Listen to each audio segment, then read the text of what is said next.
Alhamdulillah. Alhamdulillah rabbil alamin wa bihi nasta'in ala umuri waddin wa ala alihi wa sahbihi ajma'in. Yang kami hormati pada seluruh peserta forum yang telah hadir pada pagi yang sangat berbahagia ini, dan kami hormati seluruh yang hadir, dan yang kami hormati Bapak Dr. Erwin yang telah hadir sekaligus mengisi acara pada forum yang ke-11 ini. Terasa hari ini adalah forum yang ke-11 mengusung tema mengenai revolusi industri, yaitu telah hadir di tengah-tengah kita Bapak Erwin yang akan memfasilitasi kita untuk mengisi, memberikan pengetahuan tentang revolusi industri yang keempat. Perlu kita ketahui bahwasanya di awal-awal revolusi industri yang pertama adalah peralihan antara dari alat manual, jadi kerja-kerja manual itu beralih kepada mesin uap, di mana kerja manual telah tergeser dari manusia-manusia yang biasa bekerja secara biasa-biasa saja, dan kemudian memanfaatkan mesin uap sebagai tenaga utama untuk memajukan kesejahteraan, untuk membimbing kesejahteraan, dan untuk melihat proses revolusi yang lebih maju, meningkatkan kerja rumah. Kemudian setelah dari mesin uap muncullah revolusi industri yang kedua, di mana lahirnya mesin lokomotif yang berbasis kepada motor, mesin bermotor, yaitu mesin penggerak, di mana tidak menggunakan lagi uap sebagai tenaga motoriknya, tapi menggunakan diesel atau mesin-mesin yang bekerja secara manual menggunakan oil atau bensin dan segala macam. Kemudian ini lagi tergeser lagi mesin uap itu menjadi mesin diesel dan lokomotif untuk menunjang kesejahteraan masyarakat. Dan prototipe dan kemajuan pada saat itu adalah mesin motor ini. Dan kemudian lahirlah revolusi industri yang ketiga, karena semakin maju sebuah bangsa, maka semakin maju pula alat dan kecanggihan yang ada. Karena dunia cyber atau dunia digital, internet menjadi kebutuhan primer dunia. Masyarakat dunia menggunakan internet dan menggunakan dunia digital ini untuk menunjang, untuk melihat segala sesuatu sebagai pisau analisis kesuksesannya. Dan kita lihat pada zaman sekarang manusia tidak lepas daripada internet tersebut, dan lahirlah kemudian revolusi industri dunia yang keempat, yang di mana perlu kita angkat sedikit, di mana peran manusia mulai berkurang. Peran cyber seperti misalnya kalau kita contoh ada e-tol dan segala macam. Dulu kalau kita masuk tol itu bayarnya langsung uang tunai. Sekarang memakai kartu, ada kartu tersendiri, di mana tidak ada lagi peran manusia, itu antara manusia dan mesin langsung. Misalnya seperti Uber, ada Grab, ada Gojek online, dan online shop dan segala macam itu mengurangi peran manusia. Apakah seperti itu mungkin revolusi yang keempat yang digambarkan oleh bagaimana situasi pada saat ini? Nah, untuk membahas itu kita hadirkan pakarnya, yaitu Dr. Eli Rido yang telah hadir di kita. Maka tidak memperpanjang lagi, maka kita serahkan langsung pada Dr. Eli Rido. Pada beliau kita silakan. Oke, baik. Baik, terima kasih. Assalamualaikum warahmatullahi wabarakatuh. Alhamdulillahirabbil alamin, wassalatu wassalamu ala asyrafil anbiya'i wal mursalin wa ala alihi washabbihi ajmain. Baik, terima kasih atas kesempatannya.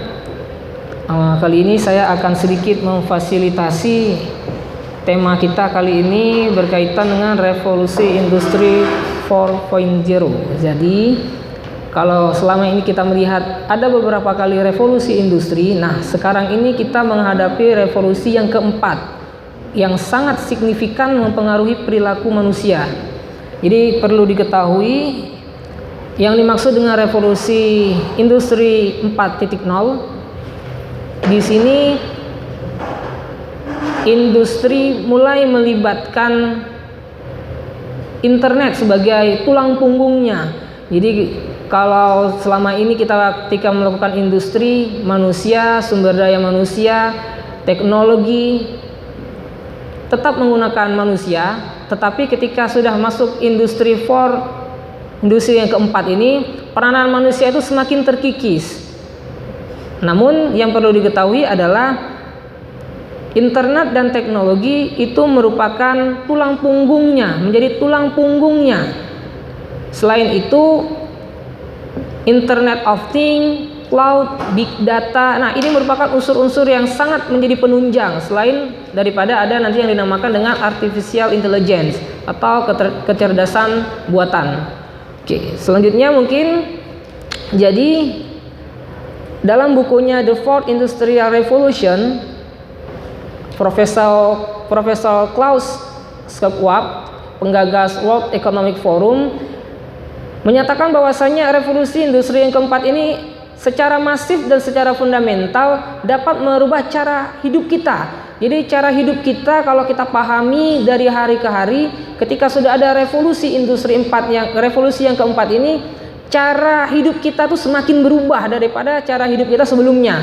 Mungkin nanti kita bisa diskusikan mana yang berubah itu. Oke, kemudian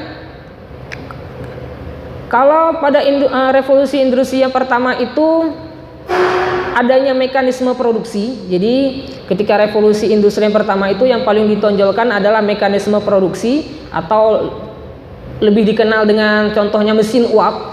Kemudian revolusi industri yang kedua itu berkaitan dengan otomotif. Nah, berkaitan dengan otomotif, pada saat itu juga Indonesia belum ada. Indonesia masih bernama Hindia Belanda. Jadi masih belum merdeka. Oke, kemudian di revolusi industri yang ketiga atau diawali pada tahun 1990. Nah, pada masa ini cirinya ataupun yang paling menonjol adalah adanya otomatisasi, adanya peranan teknologi di sini. Dan pada masa inilah mulai yang dinamakan dengan globalisasi. Karena tadi melibatkan teknologi, produksi barang dan jasa bisa banyak. Karena produksi barang dan jasa sudah banyak, ini barangnya mau dibawa kemana? Nah, disinilah mulai adanya dikenal dengan globalisasi. Nah, yang keempat, revolusi industri yang keempat ini lebih kompleks. Kenapa dikatakan lebih kompleks? Semua yang ada pada masa revolusi industri sebelumnya itu tetap ada, tapi dilengkapi lebih kompleks karena di sini adanya keterlibatan daripada tadi, ada keterlibatan Internet of Things, ada keterlibatan big data, ada keterlibatan artificial intelligence. Jadi kalau dulu kalau ada negara yang bisa menguasai minyak, maka negara itu akan bisa menguasai dunia. Paling tidak begitulah kata-katanya. Jadi kalau bisa menguasai minyak, maka akan bisa menguasai dunia. Jadi Amerika itu kenapa hobinya ya? Mungkin kalau hobi ya, mungkin kenapa senang sekali memburu negara-negara yang banyak minyak? Karena memang mesin mereka harus digerakkan dengan minyak. Tapi sekarang negara yang bisa menguasai dunia adalah negara yang bisa menguasai data. Sekarang adalah data. Jadi kalau kita bisa menguasai data, kita bisa meramal ke masa depan, bisa mengetahui perilaku sebuah negara, bisa mengetahui banyak hal, sehingga bisa menyusun strategi untuk melakukan ekspansi kepada negara-negara lainnya. Oke. Selanjutnya, ada apa dengan revolusi industri 4.0? Kenapa bisa terjadi?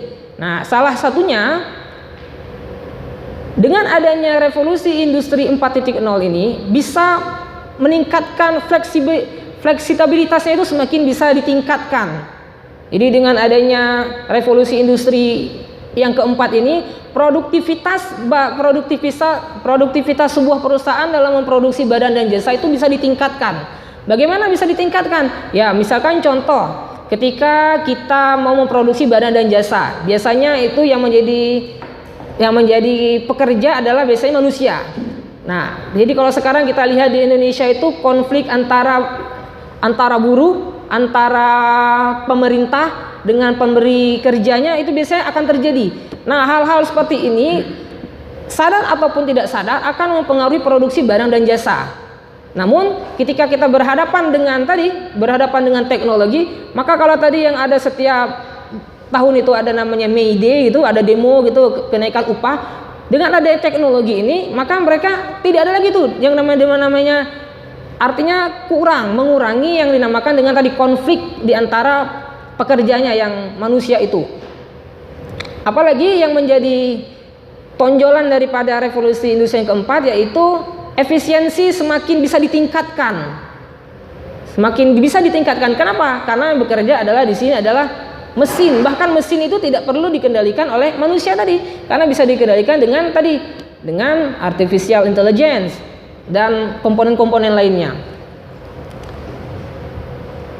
Oke. Kalau tadi saya sudah menjelaskan bagaimana revolusi industri 4.0 ini, mungkin selanjutnya akan terbayang di pikiran kita. Apakah revolusi industri 4.0 ini berbahaya? Nah, mungkin begitu tanda tanyanya. Jadi kalau kita lihat baru-baru ini, mungkin di Indonesia baru, mungkin di negara lain sudah lama, ketika adanya taksi online atau aplikasi-aplikasi yang berbasis online, ada pihak-pihak yang merasa ini sebagai ancaman. Jadi kalau kita dulu itu kalau naik taksinya itu biasanya pesannya manual, telepon atau cara-cara lainnya. Tapi dengan adanya aplikasi ini yang merupakan bagian daripada revolusi industri tadi yang keempat ini, ketika ingin pesan makanan, pesan taksi, bahkan kalau yang ingin bersih-bersih rumah, itu cukup dengan menggunakan aplikasi. Satu sisi ini bagi kita ya efisien, benar bagi kita efisien, tapi di sisi lain itu bisa membahayakan.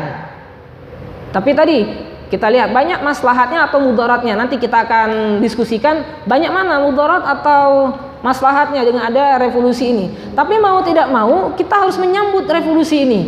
Kenapa? Karena seluruh dunia sudah merasakan ini. Oke, nanti bisa kita diskusikan lagi jika ada yang belum jelas. Kemudian siapa yang diuntungkan dengan adanya revolusi industri 4.0 ini? Yang diuntungkan adalah negara-negara yang sudah maju. Jadi ibarat kalau mau bertanding tinju, ada kelas berat Pak, ada kelas ringan, ada kelas menengah. Ibaratnya kalau sudah ada revolusi industri 4.0 ini globalisasi.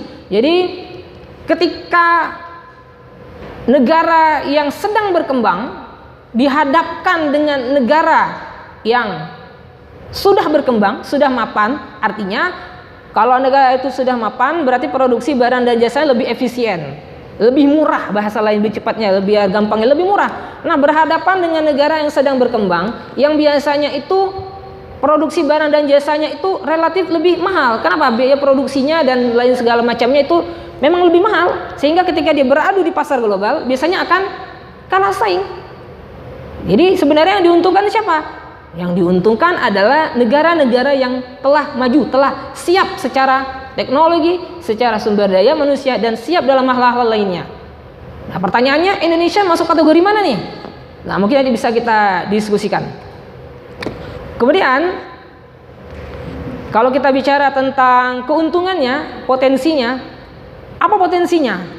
Nah, potensinya ya seperti mungkin sering seluruh gitu, banyak anak banyak rezeki begitu ya. Jadi Indonesia ini diuntungkan dengan bonus demografi.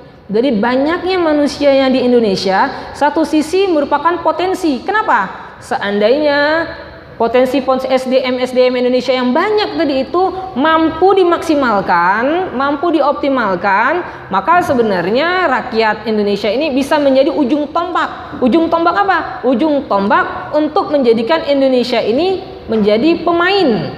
Pemain di mana? Pemain di dunia. Makna pemain di sini tidak hanya ya kalau ekonomi tidak hanya sebagai konsumen, tapi juga sebagai produsen. Nah, sekali lagi, potensi ini bisa menjadi bala bencana ketika tadi sumber daya manusianya, tadi bonus demografinya itu tidak mampu dimaksimalkan. Kalau tidak mampu dimaksimalkan, maka bonus demografi ini akan menjadi bumerang bagi negara Indonesia sendiri. Bayangkan kalau Indonesia butuh barang-barang yang di Indonesia ini tidak diproduksi sendiri, sedangkan rakyatnya banyak, otomatis dia akan melakukan impor. Impor ini satu sisi memang baik, tapi banyak sisi-sisi yang lain membuat negara itu semakin terpuruk. Nanti mungkin bisa kita diskusikan lagi. Oke. Tantangannya, apa yang sebenarnya menantang dari revolusi industri ini? Ya, sekali lagi tantangan kita adalah bagaimana kita bisa menjadi pemain di era revolusi industri 4.0 ini. Bagaimana caranya? Caranya adalah tadi, sumber daya manusia ini harus dioptimalkan. Dioptimalkan dalam hal apa? Mampu bersaing di era industri 4.0 tadi. Era industri 4.0 yang mana? Ya tadi harus bisa mampu memaksimalkan ya tadi internet yang sudah ada, memaksimalkan big data, mampu mengetahui apa itu artificial intelligence. Kita di perguruan tinggi ini tidak bisa dinafikan. Kita di sini ada fakultas ekonomi. Di sini kita di fakultas ekonomi ada perbankan syariah. Biasanya kalau ditanya anak-anak perbankan syariah mau kerja di mana? Mau kerja di bank. Salah satu pekerjaan di bank itu adalah teller. Nah, masalahnya teller itu mulai tergantikan. Kalau kita pahami teller itu mulai tergantikan. Tergantikan oleh apa? Mesin. Jadi kalau mau masukkan uang, tarik uang, transfer uang dari mesin. Artinya apa? Pengurangan terhadap manusia. Oke, itu di fakultas ekonomi. Bagaimana di fakultas dakwah? Jadi kalau kita datang harus misalkan dakwah biasanya kan di masjid tuh, di masjid. Jadi kalau selama ini kita aja, ayo anak-anak muda dengarkan dakwah di masjid, susah. Ancaman, bener ancaman bagi agama, nggak ada lagi yang mau dengar dakwah. Ada nggak peluangnya di era industri 4.0? Sangat besar perjuangannya, sangat besar potensinya. Kenapa? Kalau biasanya kalau mau dengar dakwah harus datang ke kajian-kajian, harus datang ke masjid atau tempat-tempat balai pengajian. Nah sekarang dengan era revolusi industri 4.0 ini, dakwah-dakwah tadi itu bisa masuk ke tempat orang yang tidak bisa masuk. Bisa masuk ke mana? Ke kamar-kamar pribadi. Bisa masuk ke tempat-tempat yang tidak mungkin dimasuki oleh bukan orang pribadi. Artinya apa? Kalau seandainya fakultas dakwah, teman-teman yang berdakwah ini, ustadz-ustadz ini mengetahui, kiai-kiai, tengku-tengku mengetahui pemanfaatan revolusi industri ini, memanfaatkan momen ini, sebenarnya dakwah itu bisa disampaikan dengan lebih masif karena memang langsung ke tempatnya, langsung ke sasarannya. Bagaimana dengan tarbiyah? Nah, jadi ketika kami kemarin melakukan reakreditasi, asesornya nanya, sudah menerapkan e-learning katanya. Sudah menerapkan e-learning. Artinya apa sebenarnya? Sebenarnya semua lini kehidupan kita harus mengambil bagian. Ini potensinya, tantangannya apa? Mampu nggak kita bersaing? Kalau kita tidak mampu memaksimalkan potensi ini, memaksimalkan momen ini, maka sekali lagi kita akan tertinggal dan akan digilas oleh zaman. Mungkin sekian pengantar dari saya, nanti akan ada yang ingin kita diskusikan. Saya persilakan, saya kembalikan ke Pak Moderator. Terima kasih kepada Pak Elwino yang telah menyampaikan sedikit tentang bagaimana perkembangan revolusi industri fase keempat, antara ancamankah atau baikkah, atau ini merupakan sebuah proses di mana kita harus mengikuti, harus ikut andil. Karena beliau sudah menyampaikan sedikit ada beberapa faktor yang menyebabkan antara tergesernya pengaruh manusia, tergesernya pekerja, tergesernya tenaga manusia digantikan oleh mesin. Misalnya beliau sudah menjelaskan seperti teller yang ada di bank ataupun dai-dai itu tidak mesti kita datangkan lagi. Kita datang dalam forum-forum, tetapi dapat kita lihat, kita buka YouTube, di internet dan sebagainya.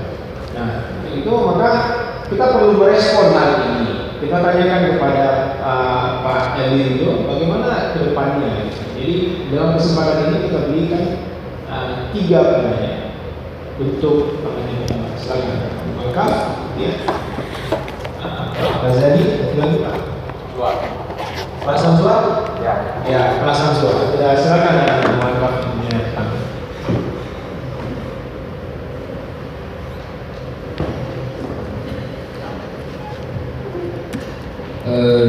Terima kasih. Saya kira ini topik yang mesti sering-sering dibicarakan di lingkungan kita. Di ini, sebab benar Pak kata, saya bisa ngomong apa aja ya? Sebab kata Pak Henry, kalau kita tidak aware dengan perubahan ini, revolusi 4.0 ini, maka kita akan digilas oleh jalannya sejarah selain Bukarno. Jadi kita harus tajam membaca perubahan zaman agar tidak berada dalam sebuah situasi yang terus bergelapan. Jadi saya membayangkan banyak hal yang bisa kita bicarakan. Tidak hanya terjebak pada perdebatan Qadariyah dan Jabariyah atau perdebatan lama soal perang Siffin atau perang Jamal, tapi lebih daripada itu apa yang bisa kita lakukan. Sehingga saya ingat gini Pak, tadi dulu saya masuk pada beberapa poin dan beberapa pertanyaan. Misal studi saya tentang politik, ada kritikan yang harus kita sampaikan dulu bahwa kalau politik Islam itu bicara soal khilafah, maka alumni kita ini tidak akan bisa dipakai di mana-mana. Kenapa? Karena khilafah adalah sebuah sistem pemerintahan yang pernah hidup dalam sebuah sejarah, dan itu tidak ada apa misalnya tidak bisa merespon ini. Itu contoh gini ya. Bagaimana kita memilih pemimpin zaman sekarang? Itu kan menggunakan survei, menggunakan internet. Dan bagaimana kita membangun framing, branding, persepsi seorang calon kepala daerah? Itu kan kita menggunakan metode survei.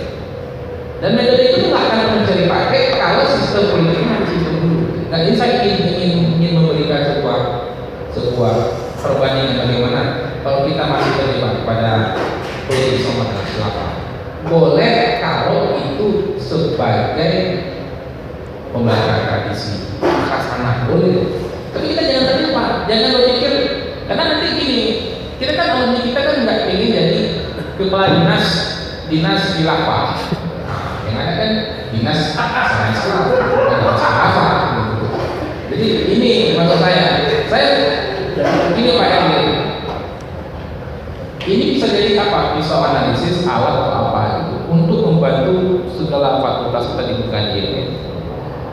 Benar kritik tadi soal dakwah, mengatakan mimbar itu bisa masuk mimbar itu, yang bisa lihat mimbar ada orang datang ke lapangan atau di wilayah dakwah, dan penceramah itu kan hanya bisa bicara di depan audiens, dia kan nggak bisa masuk ke kamar orang. Beda sekali. Nah, ada hal yang saya maknai di sini. Ketika misalnya kau berubah, ini bagusnya nanti sosiolog yang bisa melihat ini. Apa ini kan Pak Eri memberi pengantar yang bagus tentang revolusi 4.1, tapi yang berubah misalnya soal hubungan agama dan patron. Dulu orang mungkin untuk jadi alim itu harus ke YN atau ke Daya. Sekarang orang merasa hanya dengan menonton YouTube atau membuka website dan kajian agama, dia bisa merasa sudah mampu dalam beragama. Atau dia bisa memilih siapa guru, tentu kiai yang dia sukai. Kalau dia agak-agak pro-Wahabi, dia pilih Khalid Salamah. Ya. Tapi kalau dia agak aswaja, dia kan bisa pilih kiai NU atau dari daerah. Nah ini yang menarik kan. Jadi kalau dulu para kiai menentukan aroma beragama, dan sekarang karena ini kan jadi apa? Individualis itu semakin kuat, pilihan-pilihan individu itu semakin. Jadi kita milih, aku kayak cocok nih dengan sama dia. Saya milih aku nggak cocok nih dengan, saya tidak cocok nih dengan setuju. Dia nggak akan pilih. Nah, tetapi efek negatifnya adalah akan munculnya tentu-tentukan kita, gaya-gaya kita yang merasa bahwa hanya dengan itu maka dia ada. Sehingga dia akan bicara tentang banyak hal tentang agama yang sudah terjadi, dan itu yang kemudian hari ini membuat kita ini ribut, yang gampang mengkafirkan, yang gampang menyesatkan, yang gampang mempersekusi orang, yang gampang membuli orang. Ini yang saya kira Pak Eri tantangan. Nah, tentang big data mungkin bisa diceritakan agak lebih. Gimana? Big data. Iya, big data. Oke. Kira-kira big data itu bicara tentang apa? Nah, kenapa itu jadi sangat penting? Karena ketika Donald Trump itu menangkan pertarungan lawan Hillary Clinton, debatnya di situ. Nah, karena mungkin di sana pilpresnya bukan lagi coblos ya, nah, kita kan coblos gitu. Nah ini kira-kira pertanyaan saya. Mungkin nanti kita bisa diskusi lebih dalam lagi Pak. Terima kasih. Assalamualaikum warahmatullahi wabarakatuh. Waalaikumsalam.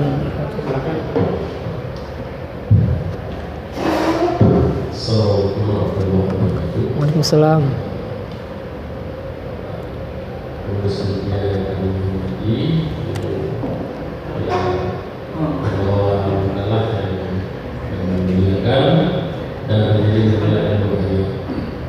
Pada hari ini Lupa ngambil nama aja. Bapak nih. Oh ya.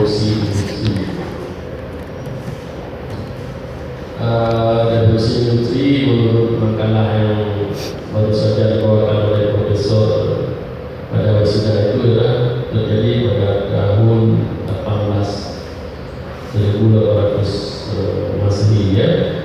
Pada penemuan mesin-mesin yang dulu digerakkan oleh manusia sekarang digerakkan oleh mesin. Pertama mesin uap, lewat salah saya ditemukan oleh James Wood. Terjadinya industri itu karena negara-negara Eropa ingin menguasai belahan-belahan dunia, seperti Belanda menguasai Asia, Jerman menguasai Eropa dan Asia Timur dan sebagainya. Kemudian baru timbullah industri mesin yang menggunakan minyak dan industri mesin menggunakan diesel yang ditemukan oleh Rudolf Diesel, orang Jerman kalau nggak salah. Kemudian baru industri listrik yang ditemukan oleh Edward Nelson kalau nggak salah. Ya, dengan adanya listrik maka berkembanglah. Kemudian kalau nggak salah saya ketika industri telekomunikasi, nah itu timbulnya radio, timbulnya telepon, kan? Itu berkaitan itu dengan penemuan satelit oleh bangsa Amerika, yang sehingga itu memudahkan timbulnya menjadi industri komputer, memudahkan manusia. Dan kemudian baru timbul industri yang keempat, yaitu industri internet, yaitu yang bisa mengoneksi semua belahan bumi ini dengan adanya telekomunikasi yang berhubungan dengan apa namanya itu palapa kalau di Indonesia satelit. Jadi itu. Kemudian sekarang perlu juga dimasukkan industri manajemen, karena manajemen sekarang sudah pakai manajemen internet.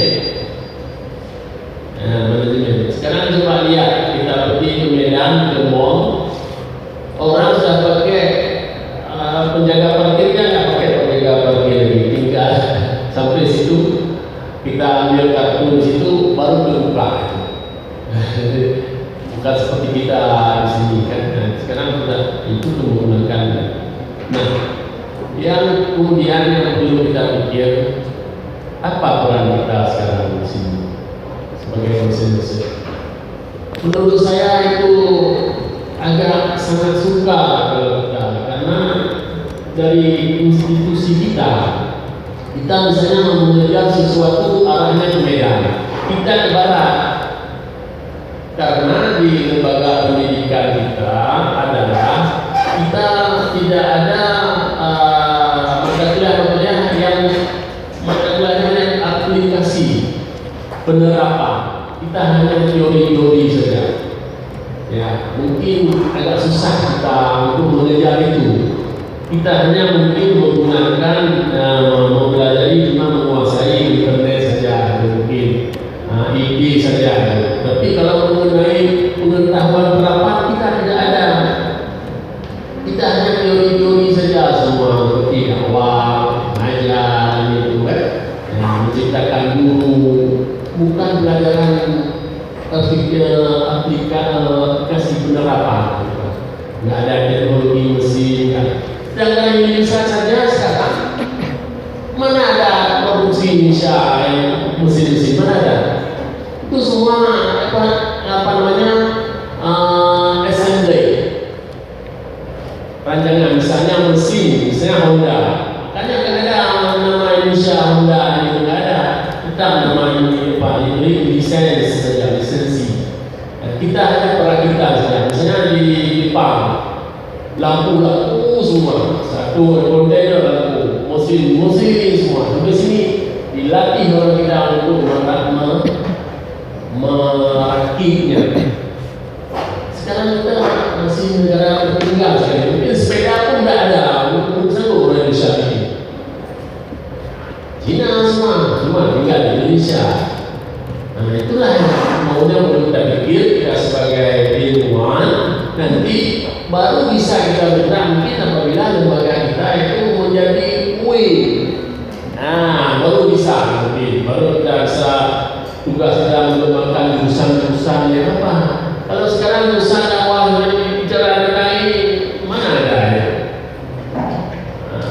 Cuma pemakaian ide saja yang harus kita pelajari dalam rangka input data, internet, informasi dari Bigfoot, macam mana dari kementerian itu. Nah itu paling-paling itu kita.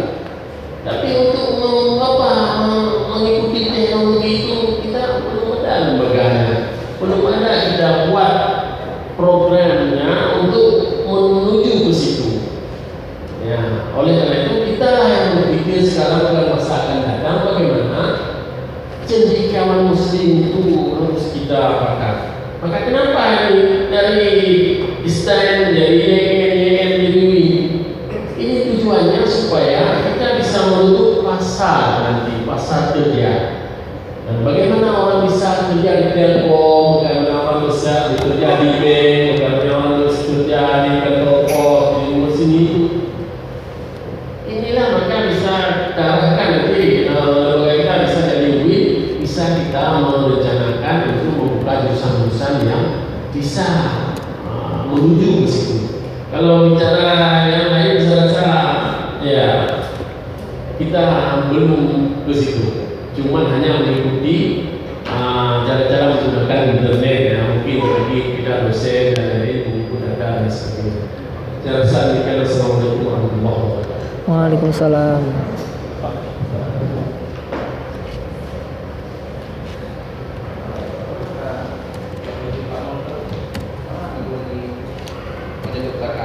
Assalamualaikum warahmatullahi wabarakatuh. Waalaikumsalam. Terima kasih kepada operator nanti Pak yang menembak untuk bertanya. Tapi memang ketika kami kemarin melihat postingan masuk bahwa hari ini bicarakan revolusi industri 401, saya sangat menarik bagi saya karena hampir semua orang kaya di dunia ini yang bergerak di bidang ini, mulai dari Bill, dari Amazon, kalau di Indonesia nanti Makarim mulai naik kekayaannya, pemilik Gojek itu, semua orang kaya bergerak dalam bidang ini. Jadi bidang ini membuat kita jadi kaya kalau kita mau mengikutnya.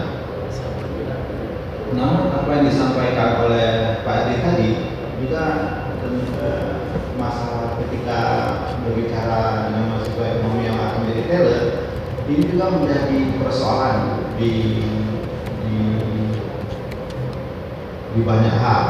Saya pernah membaca tulisan Pepi Nugraha itu mantan pimpinan CEO Kompasiana.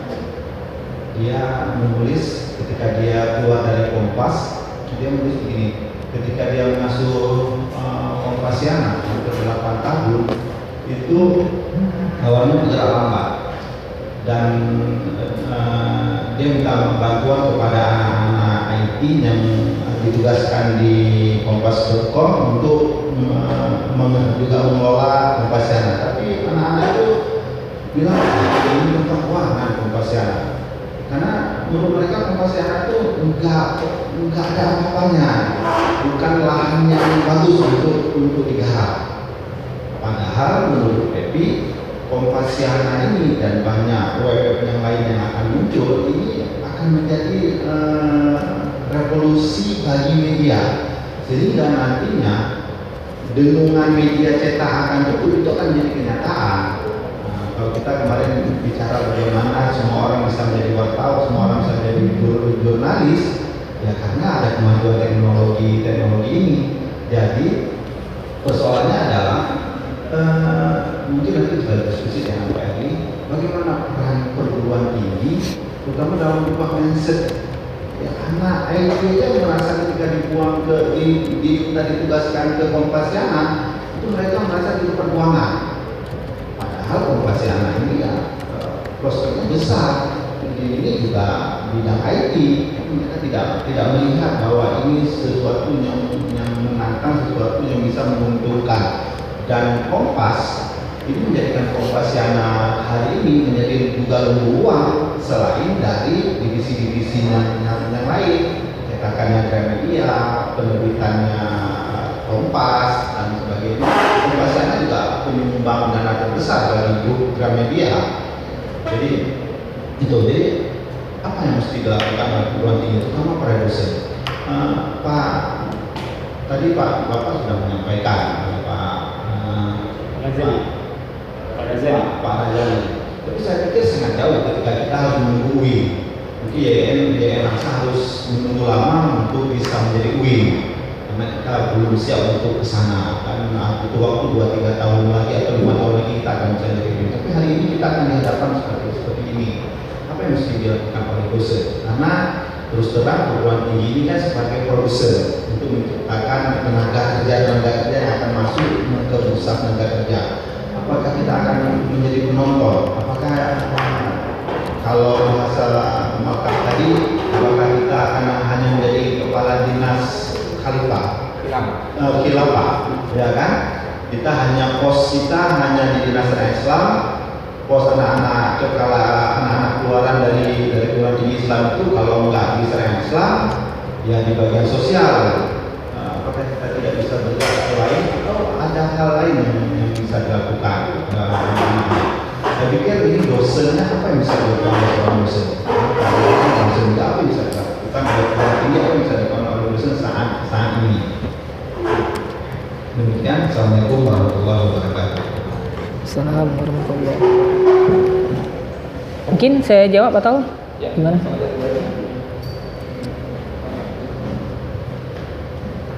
Langsung dijawab. Baik, terima kasih atas responnya. Mungkin mulai panas ya, tadi agak dingin gitu kan, ini udah mulai panas. Mungkin Pak Alkaf udah memanasi tadi ya. Oke, pertama yang perlu kita pahami adalah kalau di era revolusi industri 4 ini pemerintah tidak memberikan peranan yang signifikan, maka yang terjadi adalah perpecahan di negara itu. Jadi kalau kita lihat beberapa negara itu sangat selektif berkaitan dengan internet. Bahkan kalau kita lihat beberapa negara khususnya Cina, mereka sangat mengawal apa yang beredar di internet itu. Kenapa? Mereka berusaha untuk ya tadi pertama melanggengkan kekuasaan. Karena dengan big data tadi ini, big data itu perlu diketahui adalah ya seperti namanya big data, berarti data yang besar, volume data yang besar. Jadi big data ini dengan dikombinasikan dengan artificial intelligence itu bisa menghasilkan strategi yang besar untuk apa? Untuk tadi, untuk melanggengkan kekuasaan atau untuk menuju kekuasaan. Oke, sekarang kita lihat kalau di Indonesia itu media sosial yang paling populer ya kita katakanlah Facebook, Twitter, Instagram, WhatsApp atau jenis-jenis lainnya. Nah, ketika kita melakukan postingan, oke, postingan terlalu berat. Ketika kita mengklik suatu iklan, sebenarnya itu adalah data. Data bagi siapa? Data bagi orang yang mau mengumpulkannya di server sana. Jadi data yang berserakan itu dikumpulkan. Misalkan kita melihat ini fenomena di masyarakat ini. Kalau kita melihat berita-berita yang sering dibaca oleh masyarakat berkaitan dengan pemerintahan, misalkan pemerintahan yang tidak pro terhadap rakyat. Nah, data ini didapatkan dari mana? Data ini bisa dikumpulkan dari server. Yang ada di server itu data yang melakukan klik, misalkan melakukan menonton berita atau membaca berita. Dari hasil klikan itu ketika dikumpul akan memberikan tren Masyarakat ini kemana arahnya? Isu apa yang harus kita giring? Ini paling berbahaya sebenarnya itu menggiring isu. Maka Cina itu paling hati-hati dengan data tadi. Data. Maka media sosialnya sengaja diproteksi. Karena hanya perkara kita mengklik suatu iklan, mengklik suatu berita, itu efeknya apa? Jika itu dimanfaatkan oleh orang-orang yang tidak bertanggung jawab, itu bisa membahayakan negara kita. Oke. Data yang bagaimana? Oke, data ada yang data terstruktur, ada data yang tidak terstruktur. Nah, tinggal dipilih saja mau gunakan yang mana. Maka ketika nanti musim-musim pemilihan umum, sebenarnya data ini adalah yang paling penting. Jadi tadi saya sebutkan di awal, kalau dulu ingin menguasai dunia, maka kuasailah minyak. Kalau sekarang, kalau Anda ingin menguasai dunia, ingin memperoleh kekuasaan, kuasailah data itu. Ya minimal pakai data internet ada Pak. Kalau nggak bisa. Ya artinya tidak sembarang orang yang bisa mengumpulkan data ini, karena data ini kan ada di server. Maka sebenarnya server itu harus, ya kalau di Indonesia seharusnya yang menguasai server itu adalah orang Indonesia. Dan saya takutkan bahkan server EKTP pun ya begitu ada di luar negeri, sebenarnya itu berbahaya. Ya semoga saja ini bisa diantisipasi. Jadi intinya adalah tadi peranan negara. Peranan negara dalam hal apa? Memproteksi ini. Kalau mungkin bahasa memproteksi terlalu keras, ya lindungilah negara ini dengan melindungi data dari para warga negaranya. Oke. Mungkin nanti kalau ada yang mau didiskusikan lagi boleh. Kemudian selanjutnya pernyataan Bapak Dr. Razali tadi. Di mana peranan kita sebenarnya? Oke, kita harus memberikan peranannya sekecil mungkin. Kalau tadi harus menjadi UIN mungkin terlalu berat. Oke lah, kita sebagai diri kita sendiri sajalah. Apa peranan kita? Oke, sekarang di sini kita sebagai mayoritas sebagai dosen dan mahasiswa. Pertama, apa yang harus kita lakukan dalam menyongsong ataupun menyambut ataupun ikut terlibat dalam revolusi industri keempat ini? Yang pertama harus optimis dulu. Jadi kalau sudah tidak optimis, maka stamina kita untuk berjuang melibatkan diri dalam revolusi industri akan lemah. Oke, sekarang lebih fokus lagi. Apa? Optimis dalam hal apa? Oke, kita di sini sebagai dosen dan mahasiswa, tugas kita Tridharma perguruan tinggi. Yang pertama, Tridharma perguruan tinggi berkaitan dengan pendidikan dan pengajaran. Maka oleh sebab itu, pendidikan dan pengajaran yang kita lakukan harus berbasiskan IT, jangan anti IT. Jadi mahasiswa tuh nggak suka lagi yang namanya CBSA, catat buku sampai habis, dia nggak suka lagi. Mereka lebih suka bagaimana? Melibatkan media sosial. Jadi ketika memberikan soal tidak lagi soal kertas, dari media sosial. Kalau mereka tidak punya data, fasilitasi dengan wifi. Kemudian ketika melakukan pembelajaran tidak hanya monoton catat di papan tulis ataupun didikte ataupun hanya menjelaskan, buat video, buat tutorial. Tutorial dalam hal apa? Ya misalkan teknik analisis data, ya dibuatkanlah tutorialnya sehingga mereka tidak lagi harus mengcopy. Mungkin kalau mahasiswa terkendala dana untuk mengcopy paper, kasihkan soft copy-nya. Memang kita nggak kaya, tapi ya kalau dulu kan dosen-dosen zaman dulu buat buku-bukunya dijual, tapi mungkin sekarang nggak musim lagi. Ya bagaimana? Ya kita buatkan soft copy-nya, kita bagikan. Apa untungnya bagi kita? Amal jariah. Masuk lagi agamanya sebenarnya. Tapi kalau kita menafikan itu, ya perlahan-perlahan kita akan ditinggal. Ya tadi melibatkan mahasiswa dalam hal pendidikan dan pengajaran. Kemudian yang kedua, fokus kita adalah masih lagi Tridharma. Yang kedua adalah penelitian. Jadi selama ini penelitian kita monoton. Benar, kita harus meneliti sejarah-sejarah masa lampau. Kitab-kitab klasik harus kita pelajari. Namun hal-hal itu semua harus kita terapkan digitalisasi. Jadi kalau di Kementerian Pendidikan, kalau saya tidak salah itu ketika mengubah dari bentuk tekstual dijadikan video itu bahkan ada bantuannya. Kenapa? Mereka sudah mulai melek teknologi. Karena kadang mahasiswa ini ada yang tidak suka dijelasi begini, ceramah begini, mereka ada yang nggak suka. Mereka lebih senang nonton video misalkan, atau misalkan lebih senang main di aplikasi-aplikasi. Ya kita harus fasilitasi. Kemudian dalam hal penelitian juga tidak boleh mengabaikan perubahan zaman. Ya kalau selama ini meneliti hanya berkaitan dengan ya penelitian kita ya di sekolah, di mana misal di masyarakat, ya mulailah kita menggunakan tadi seperti Bapak Alkaf bilang, gunakanlah pisau analisis revolusi industri yang sudah berkembang sekarang ini. Bagaimana kita bisa melibatkan diri dalam hal penelitian-penelitian tadi ini? Karena perlu kita ketahui berkaitan dengan teknologi ini, internet ini, terkadang yang lebih muda dari kita tuh lebih melek teknologi, lebih paham mereka. Jadi kita sebagai dosen, ya kalaupun dianggap sebagai orang tuanya, jangan ragu untuk menanyakan kepada mereka. Jadi mungkin boleh sedikit cerita, ketika saya dulu kuliah S2, kami ada tugas statistik. Ada tugas statistik, dosennya itu profesor, udah tua umur 65 ke atas, profesor. Dia nggak paham tentang teknik analisis data menggunakan software. Tapi saya salut dan teringat sampai sekarang, dia mau bilang dengan mahasiswa dia manggil kami nggak dengan sebutan nak atau dek, nggak panggil, dia panggil pak. Padahal mungkin selisih saya dengan beliau 40 tahun lebih, dipanggil pak, bisa tolong ajarkan saya? Itu profesor. Bagaimana dengan rendah hatinya mau melibatkan diri dalam teknologi. Artinya apa? Beliau secara teks, secara teori, secara hitungan manual sangat paham.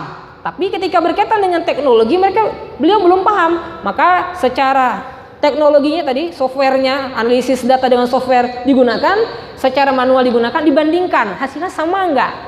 Artinya yang saya mau katakan di sini adalah jangan ragu-ragu melibatkan mahasiswa. Jadi kalau selama ini ketika mencantumkan nama mahasiswa di penelitian mungkin masih ada keraguan. Anak S1 kok digabung-gabung sama dosen. Sebenarnya itu adalah kelebihan kita, mampu mengayomi semuanya. Kemudian berkaitan yang ketiga adalah fokus kita adalah berkaitan dengan pengabdian. Jadi kalau selama ini pengabdian kita masih monoton dalam hal-hal manual, ya mulai dari sekarang kita sosialisasikanlah ke masyarakat. Pelan-pelan kita sosialisasikan ke masyarakat. Lama-kelamaan mereka juga akan melek dengan teknologi, mampu menjadi tadi pemain di era industri, revolusi industri 4.0. Apa contohnya? Oke, contoh kecil misalkan. Kalau dulu ada ibu-ibu misalkan jualan pizza ya. Misalkan jualan pizza. Atau misalkan ibu-ibu yang jualan misalkan keripik misalkan. Kalau dulu orang yang melakukan kegiatan bisnis itu pikirannya apa? Buka toko. Harga toko 1 tahun 20 juta. Nggak terbayang dia, gugur dia. Mana gugur ya? Nggak bisa lagi semangatnya hilang karena harus punya uang 20 juta. UMKM itu dari mana uang sebanyak itu?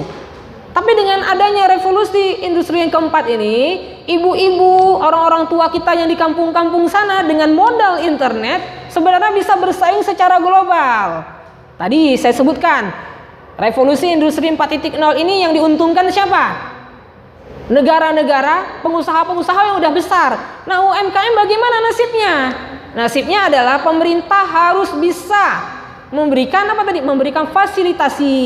Fasilitasi apa? Ya kalau nggak bisa cara membuat website, ya diajarkan bagaimana cara membuat akun di marketplace misalkan.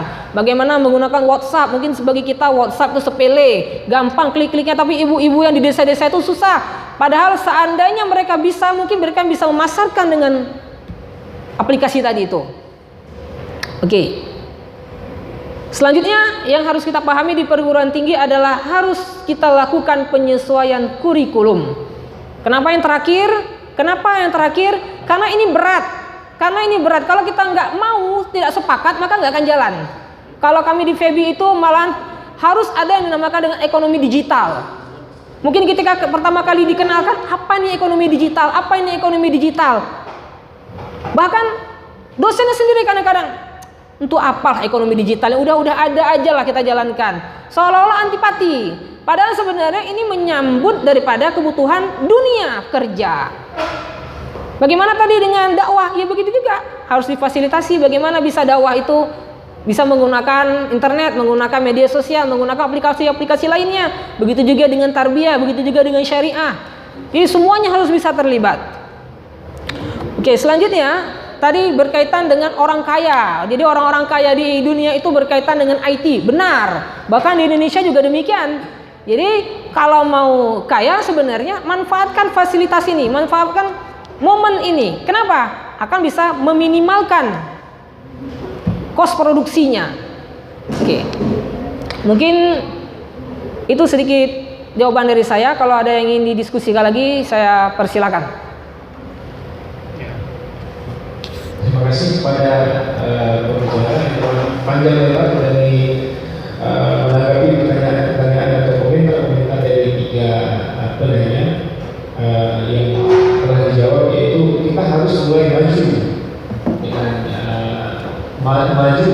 pemikiran bahwasanya kita tidak boleh menolak adanya perkembangan revolusi 4 ini.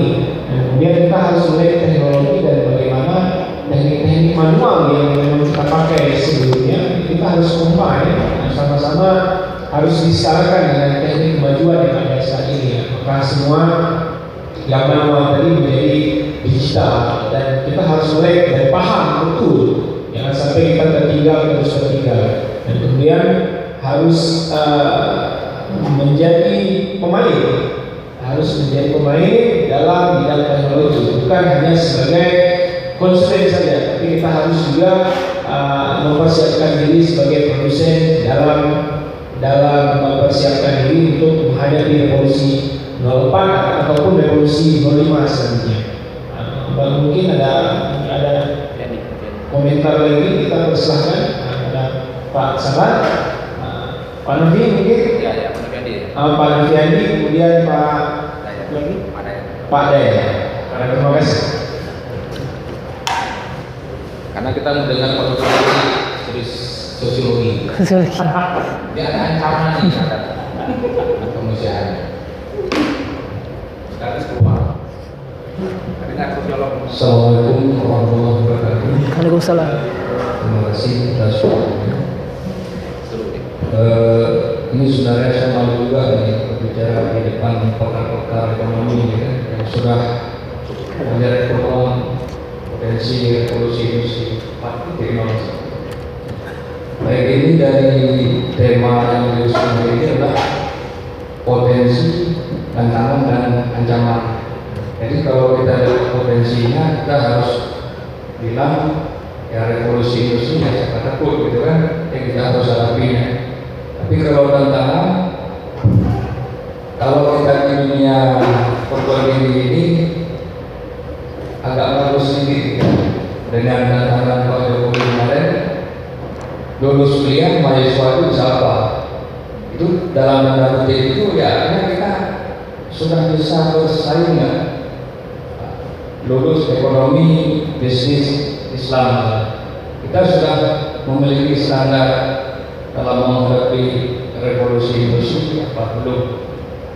Kemudian kalau ancaman ini, jadi yang perlu kita adalah ke depan sejauh mana perkembangan industri ini dan kira-kira dampak-dampak apa yang akan kita hadapi. Jadi kalau saya tanggapi revolusi industri ini memang adanya tidak bisa dibendung, ya memang dituntut oleh atau disesuaikan dengan perkembangan zaman. Jadi kalau dalam istilah pendidikan sekarang sudah masuk kepada ya era zamannya alfa. Jadi semua itu sudah digital. Jadi semua sudah digital, sudah tidak semua sifatnya elektronik. Yang mulai dari pendidikan juga sudah ada e-learning namanya, di bidang ekonomi juga ada namanya e-komersil dan e-payment, jadi semuanya sudah ya. Semua jadi semua bidang. Nah, inilah yang kita rasakan sekarang. Itu tidak bisa lari, kita nggak bisa keluar dari revolusi industri ini. Nah, ini salah satunya.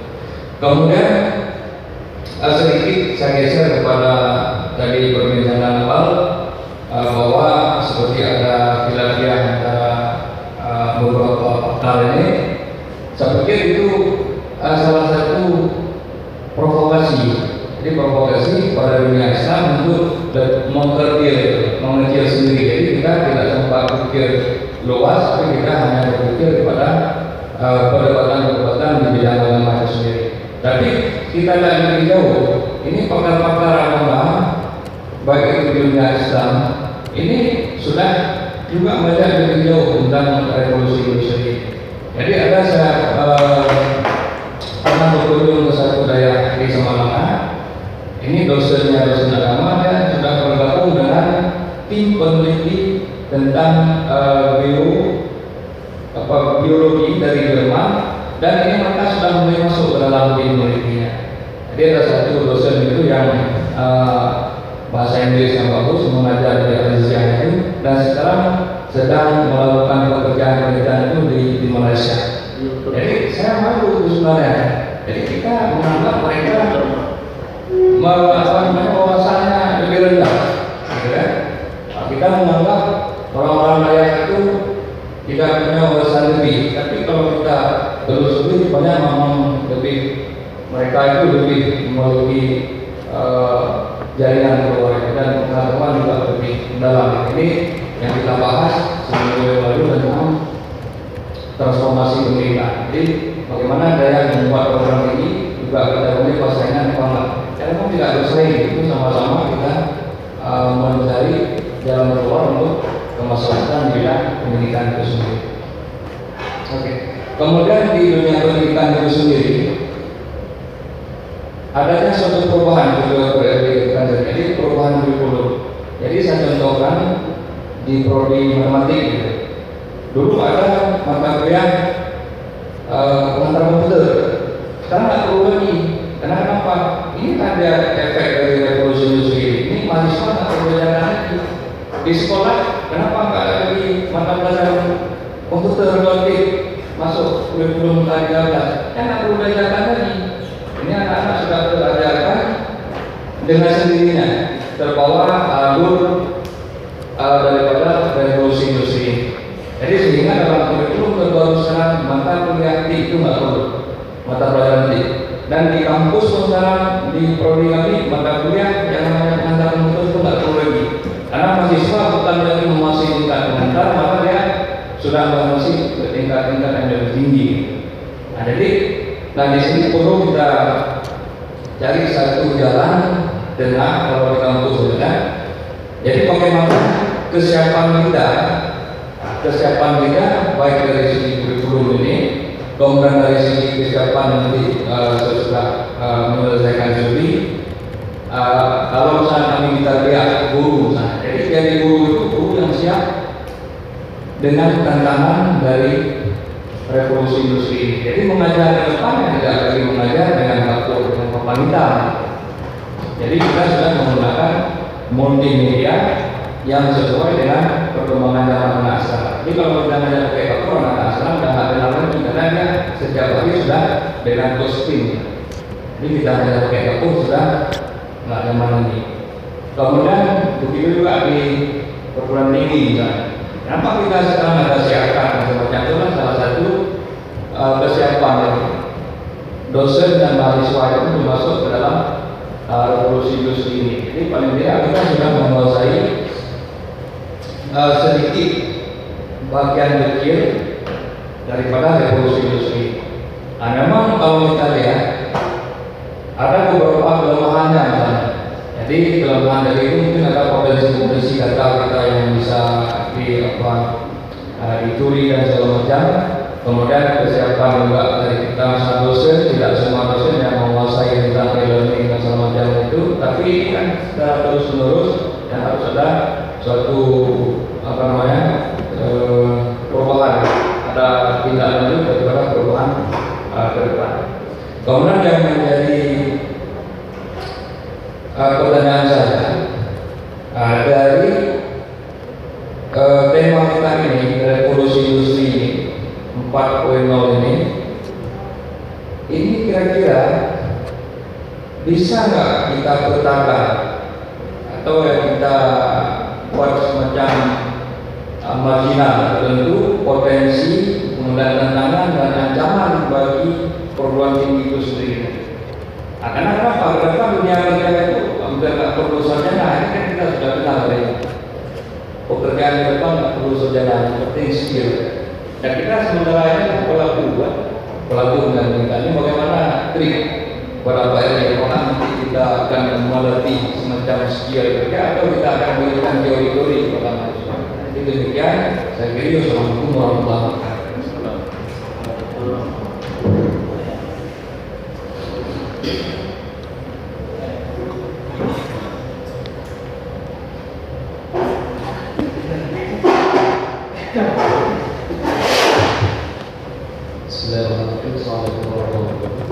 Saya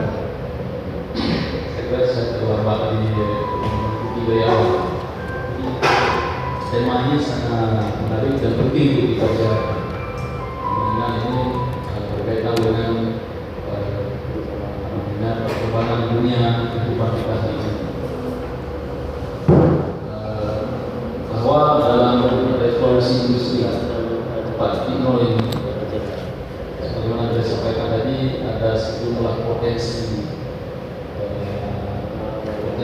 positif yang harus kita gerakkan dan kita manfaatkan di sana. Di samping itu juga ada sejumlah ancaman dari sisi negatifnya. Saya ingin menyampaikan dalam hal ini bahwa apapun perkembangannya, bahwa kita tidak boleh terlepas dari nilai-nilai yang menjadi prinsip-prinsip. Ini yang selama ini agak hilang, cenderung mengikuti kepada hal-hal yang teknis.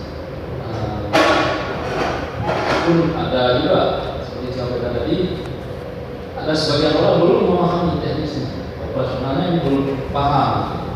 Tapi di sisi lain juga persoalan nilai-nilainya ini juga belum terserap dengan baik. Yang saya maksud dengan nilai-nilai di sini berkaitan dengan bagaimana memanfaatkan potensi besar ini sehingga tidak salah digunakan atau justru kita teralienasi atau terasing dari nilai-nilai kemanusiaan kita sendiri. Sebagai contoh misalnya, ketika perkembangan pemanfaatan Android ini sebagai bentuk fenomena dari revolusi industri, itu ada kecenderungan kita tidak lagi hubungan interaksi secara fisik itu semakin kering. Ya, kita misalnya duduk rame-rame, tapi masing-masing kita sibuk dengan Android masing-masing. Jadi kita tidak lagi bicara dari hati ke hati, tapi semua berbicara asik dengan dunia masing-masing. Meskipun kita berada dalam satu majelis yang sama, tapi hati dan pikiran kita tidak bersama. Ini adalah salah satu bentuk pergeseran nilai. Hal lainnya juga kita melihat dalam satu keluarga misalnya. Dalam satu keluarga, saya juga sendiri kadang-kadang juga merasakan, karena masing-masing kita sudah sibuk dengan Android masing-masing, mulai dari bangun tidur, pulang kerja, kita lebih banyak menghabiskan waktu untuk membaca postingan dari sejumlah grup, menghabiskan waktu yang cukup lama, sedangkan intensitas kita dengan anggota keluarga kita sudah semakin berkurang. Ini juga adalah satu fenomena yang perlu kita cari solusinya. Kemudian berkaitan dengan proses pembelajaran di kelas yang lengkap, bahwa ada kecenderungan mahasiswa kita sudah sangat bergantung dengan Android ini dalam diskusi. Meskipun sudah ada bahan yang mereka kumpulkan, bahan bacaan, ada presentasi, tapi begitu ada pertanyaan, hampir semua jawabannya mereka sibuk dengan mencari dari Google, karena ada big data tadi, jadi menggunakan data. Jadi mereka akan cenderung menggunakan jawaban-jawaban yang sifatnya apa yang diberikan oleh Google tadi. Jadi nalarannya semakin berkurang, proses penalaran untuk berpikir, menganalisa itu semakin rendah. Ini mungkin fenomena yang perlu kita cari solusinya. Inilah yang saya maksud bahwa kita perlu memberikan nilai-nilai yang lebih mendalam berkaitan dengan bagaimana memanfaatkan ini agar tidak menjadi lose ataupun kehilangan sisi-sisi kemanusiaan kita. Jadi sisi teknologi itu kan sudah semakin tinggi terserah. Memang dengan revolusi 4.0 ini itu akan mempermudah sisi muamalah manusia itu semakin mudah. Seperti disebutkan tadi, dalam semua, terutama dalam bisnis. Dalam bisnis orang tidak lagi menunggu angkutan itu sampai berjam-jam harus di terminal dan lain sebagainya. Tapi interaksinya di mana saja berada, mereka tinggal klik aplikasi, orang bisa datang, menjemput, mengantar dengan biaya kos yang relatif lebih murah dan lain sebagainya, termasuk dalam memesan makanan, minuman, ya. Nah ini sisi kemudahannya, tapi sisi nilai-nilai penguatan kemanusiaan ini penting untuk kita diskusikan, kita bicarakan, dan kita sosialisasikan agar revolusi 4.0 ini juga tidak berdampak pada kerusakan relasi antar manusia, berdampak pada kehilangan ruh kemanusiaan. Karena kalau kita baca juga ada kekhawatiran juga, karena saya sebagai orang tua dan anak-anak yang dampak negatifnya itu sejumlah anak mengalami autisme ataupun mengalami keterlambatan dalam kecerdasan interaksinya sudah semakin rendah, gitu kan? Nah ini juga perlu kita diskusikan bagaimana kita mengatasi ancaman-ancaman yang dapat saja di masa depan itu akan memperburuk ya, situasi kemanusiaan itu sendiri. Saya kira itu saja komentar saya. Terima kasih. Assalamualaikum warahmatullahi wabarakatuh. Tapi sosiolog terakhir. Bismillahirrahmanirrahim. Assalamualaikum warahmatullahi wabarakatuh. Tidak jauh berbeda ya, tidak jauh berbeda apa yang disampaikan tentang revolusi industri. Saya tidak mengulang sedikit. Saya secara pribadi kalau memberi tugas kepada mahasiswa itu wajib tulisan. Mungkin ini berbeda dengan revolusi industri. Kenapa? Ada kebiasaan nilai ketika terjadi pada mahasiswa. Kita berikan kesempatan dia untuk mengerti di komputer. Karena kemampuan copy paste itu sangat mudah sekali. Ctrl C, Ctrl V itu terjadi, itu sangat mudah. Apalagi saya lakukan membuat tugas, membuat makalah bagi saya itu penting. Setiap buku yang diikutip yang ditaruh dalam footnote itu wajib melampirkan, wajib memfotokopi halaman yang diikutip. Karena saya sadar ini kehancuran moral terjadi karena revolusi industri. Kenapa saya mengatakan seperti itu? Kita belum siap secara keseluruhan. Kita harus hadapi, ya, kita harus hadapi, tapi kita belum siap secara keseluruhan. Kalau kita berani melakukan survei dan melakukan penggeledahan di depan berbagai macam toko komputer, itu semuanya cuma mereka 30.000, 20.000 satu makalah selesai, dan mahasiswa itu nggak paham sama sekali. Itu terjadi ya. Ini akibat apa? Akibat evolusi industri. Diakui atau tidak ini terjadi. Makanya mahasiswa dengan saya tidak ada ujian hari ini saya tidak ada ujian tulis. Semua ujian saya adalah ujian lisan. Saya tahu ini berbahaya. Saya tahu revolusi industri saat ini itu Aceh masih berada dalam tahapan uji coba yang merusak tatanan sosial kemanusiaan seperti disampaikan oleh teman-teman tadi. Kita harus melangkah ke langkah selanjutnya ya.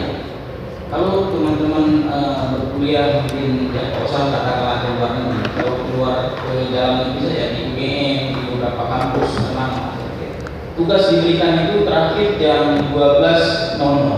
Jam 12 lewat 1 menit kita kirimkan tugas itu langsung termental semuanya. Dan itu pula besok yang akan dipresentasikan dalam tempat dan langsung nampak di papan yang akan dipresentasikan. Ini sudah berjalan di kampus-kampus tertentu. Persoalannya adalah persoalan moral yang belum selesai. Pada diri kita itu belum selesai persoalan moral. Kita masih sibuk dengan plagiasi, di tempat lain tidak lagi ngomong plagiasi. Kenapa? Karena memang semua itu telah terkoneksikan.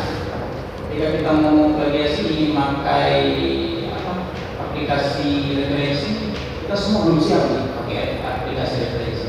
Kenapa? Kita pakai aplikasi referensi 80% kita sudah terdeteksi plagiasi terus. Ini persoalan-persoalan yang akan kita hadapi.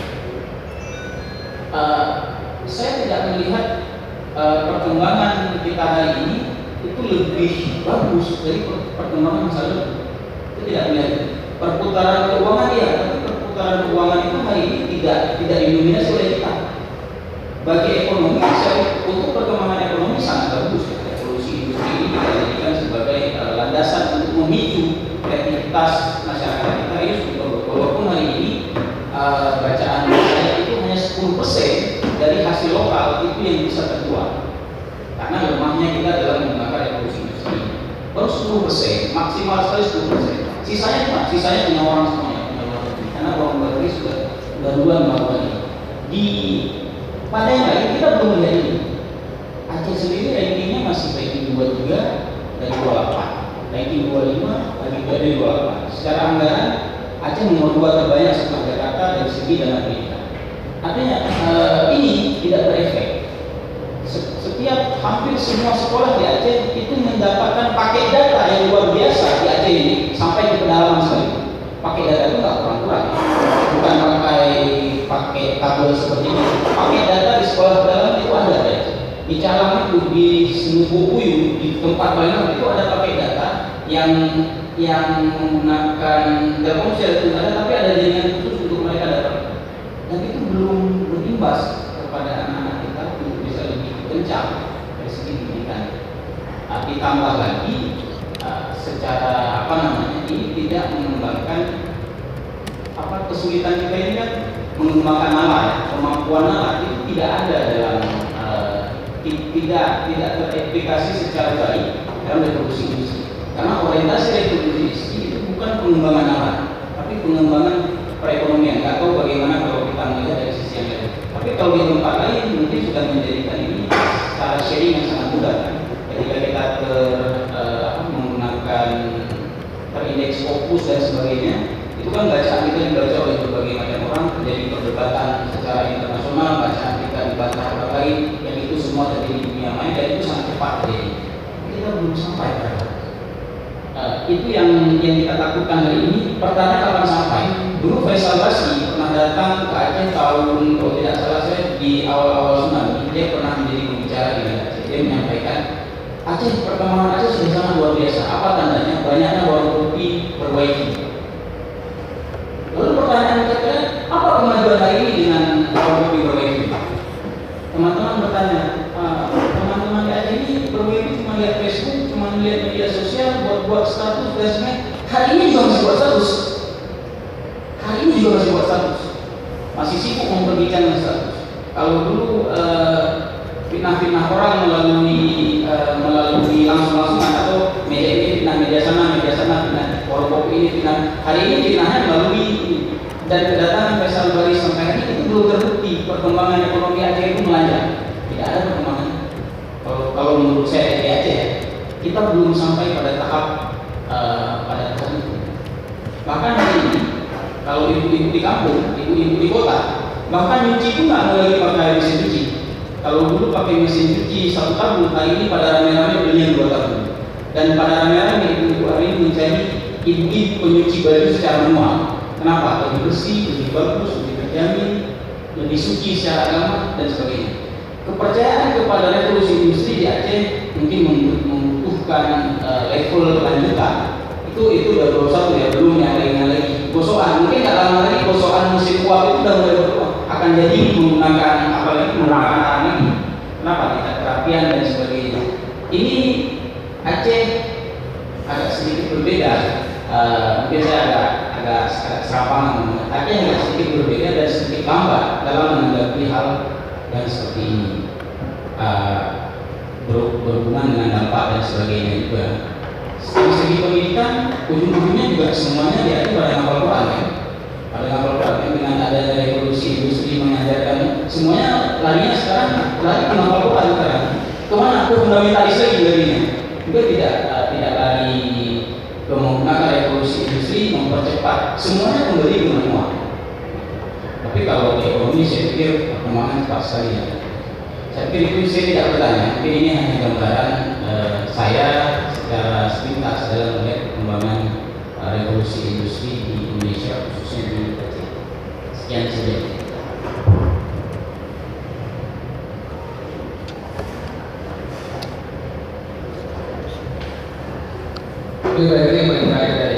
Hidayat dan Pak Mufti adalah ketika artificial intelligence itu mengancam nalar, mengancam kecerdasan, itu yang mungkin kita diskusikan. Kalau Pak Eli belum harus diskusikan, kita akan undang Rocky di rumah untuk menjelaskan kecerdasan versus artificial intelligence. Oke, terima kasih atas responnya. Mungkin banyak juga nih ya pernyataan dan pertanyaannya, mungkin saya akan persingkat.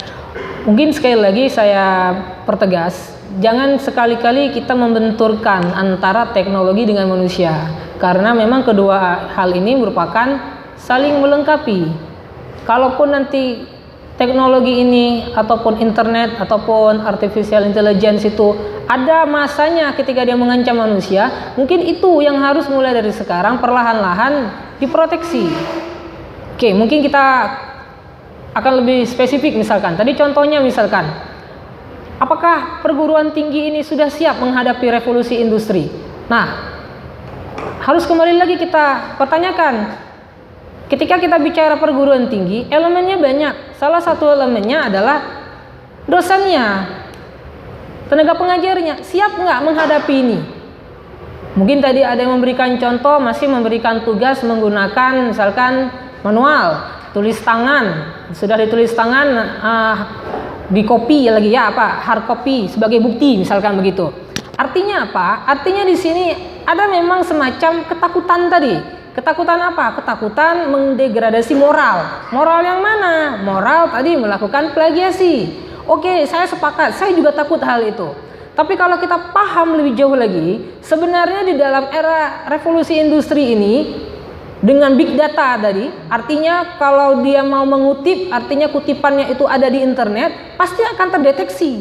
Bagaimana caranya? Ya tadi, menerapkan teknologi. Teknologi yang mana? Ya salah satunya plagiat checker, menggunakan misalkan Turnitin. Artinya biar saja dia berkreasi, biar saja dia copy paste, tapi ditentukan batasan plagiasinya hanya 20%. Pasti dengan sendirinya dia akan termotivasi nih.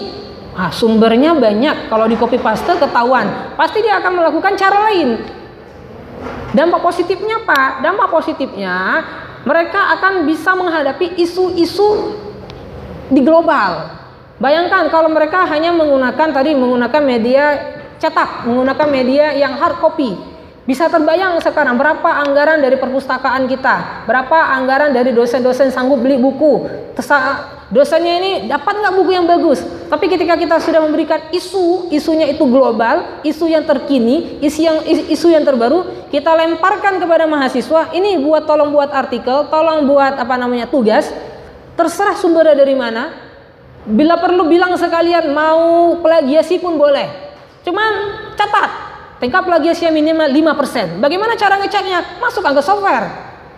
Kalau ketahuan 5% atau 10%, 20%, kita suruh ulang. Untuk apa? Ya tadi kita katakan, agar mereka bisa menghadapi isu-isu global. Bayangkan kalau tadi kita terpaku hanya teks-teks yang terbatas jumlahnya, mungkin akan mereka benar secara moral mereka kuat, nggak bisa copy paste, nggak bisa plagiasi dengan cara manual tadi, tapi isu-isu secara global mereka nggak akan paham. Dan sedangkan ketika mereka terjun ke masyarakat, terjun ke dunia kerja, isu-isu tadi itu, isu-isu global, isu-isu terkini yang akan menjadi sorotan yang akan mereka bahas. Jadi itu mungkin bisa kita diskusikan lagi. Kemudian, apa yang harus kita persiapkan di perguruan tinggi ini? Salah satu yang harus kita persiapkan adalah tadi, kesiapan SDM.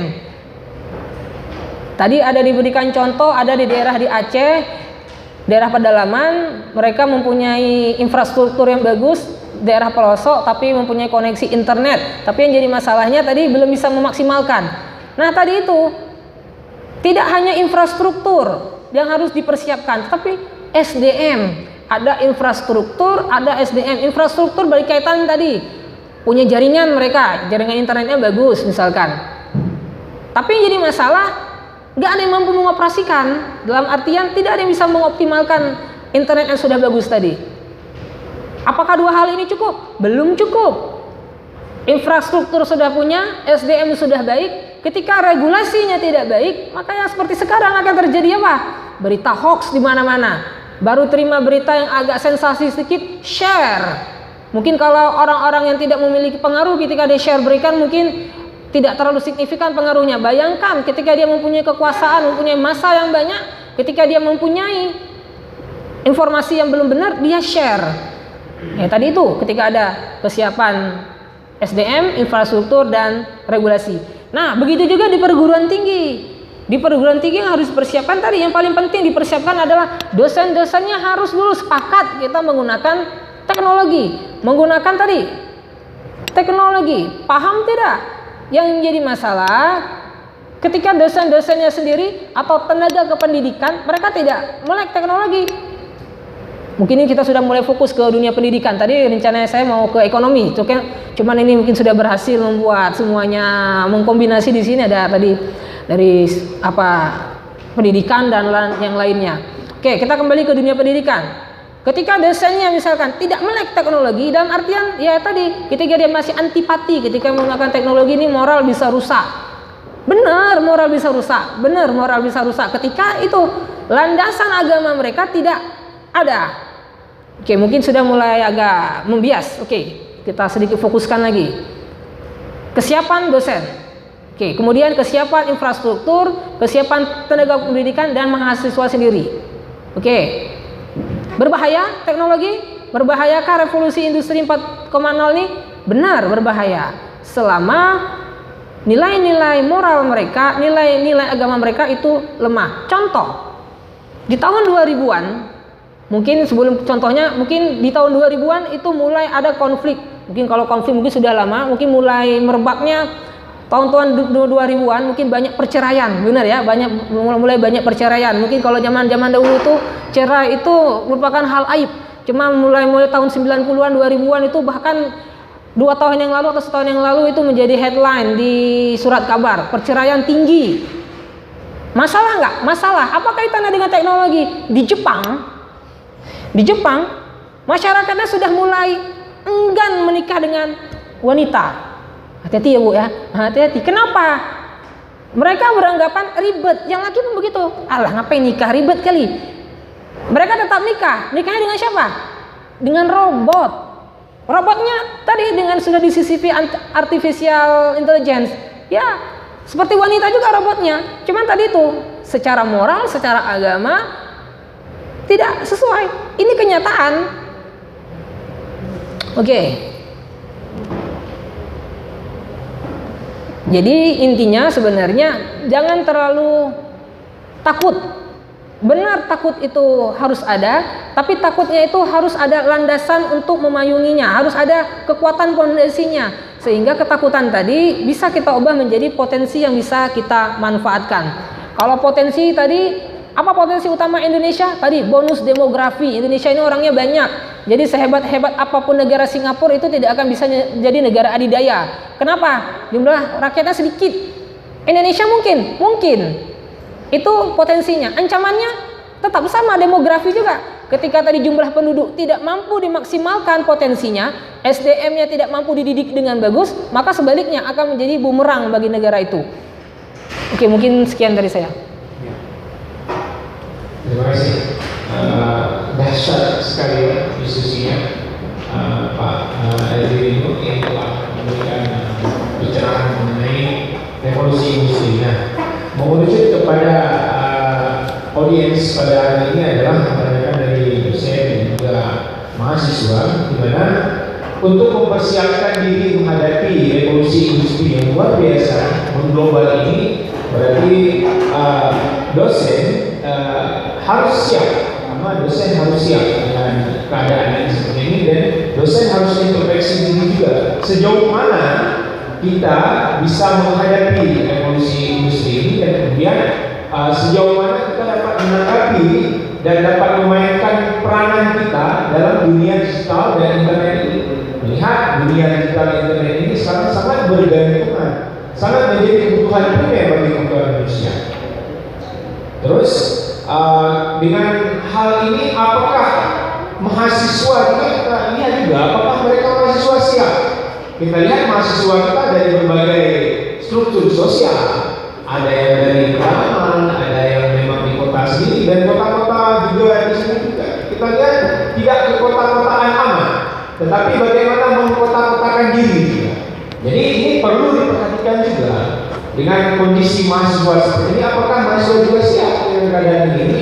Perlu introspeksi yang panjang, bentuk proses yang panjang. Nah, proses tersebut juga membutuhkan infrastruktur menurut Pak Dr. Edward ini. Kesiapan SDM juga regulasi yang ada. Jadi untuk mendukung itu semua, jadi butuh kesepakatan, butuh kerjasama yang baik untuk membangun sistem.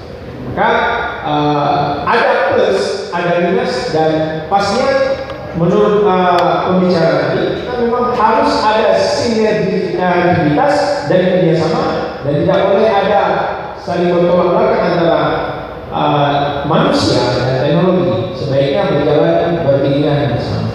Jadi kesimpulan kita harus mempersiapkan diri dalam menghadapi perkembangan revolusi industri ini, dan semuanya harus mulai internet dan mencoba berpikir luas terhadap dunia cyber dan mempersiapkan diri untuk dunia. Saya kira itu saja. Terima kasih kepada pembicara yang telah hadir, dan terima kasih kepada audiens yang telah hadir. Semoga forum ini semakin maju dan semakin ramai lagi. Wassalamualaikum warahmatullahi wabarakatuh. Waalaikumsalam.